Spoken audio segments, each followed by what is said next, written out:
Hi, I'm Erik from Nanigans, and this is the Playbook. Today's play is about mitigating risk and controlling costs in online advertising.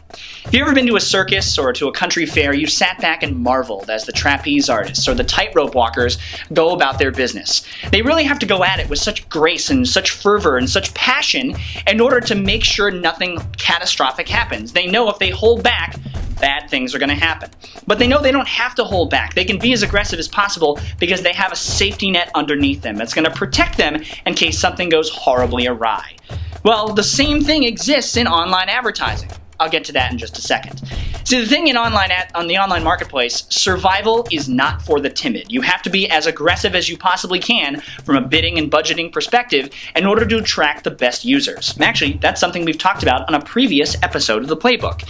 And now there are plenty of software suites out there, including the channels themselves, Twitter, Facebook, Instagram, that are going to allow you to optimize your bids and budgets. As a matter of fact, most online advertisers mitigate risk and control cost by doing just that, by making sure they're not bidding as aggressively as enough in order to make sure they're not going to spend too much on an install, on an acquisition, or even on a purchasing user.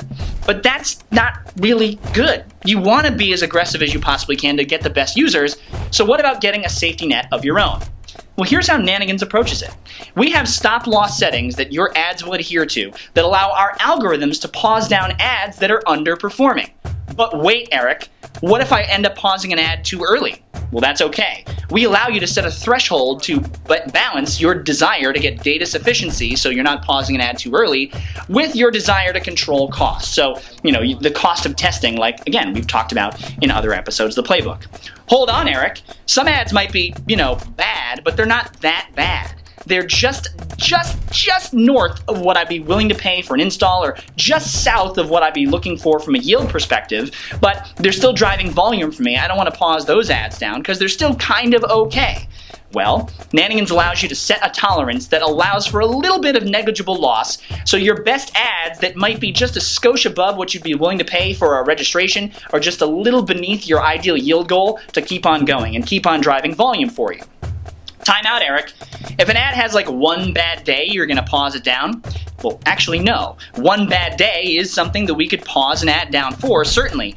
But there's actually two different tolerances, one for your daily and one for lifetime. So if an ad does have a bad day and gets paused down, it'll turn back on the next day because the lifetime of that ad's performance is good enough to allow it to turn back on. And even this, you can actually set the definition of a day. It doesn't have to be 24 hours. If you know your conversions come a little bit later, you can set that daily stop loss to be 24 hours or 48 hours or 72 hours or even 60 hours if you know that those conversions come in a little bit later. All of this adds up to a series of stop loss settings that allow you to employ a best foot forward and aggressive stance in the marketplace from a bidding and budgeting perspective while having a safety net underneath you, while the robots mitigate your risk. So now you can get outside and enjoy the weekend. Maybe, take trapeze lessons. That's the buzzer. Time's up. If you want a question answered on a future episode of the Playbook, why not send us an email? It is theplaybook@nanigans.com. I'm Erik. Thanks for watching.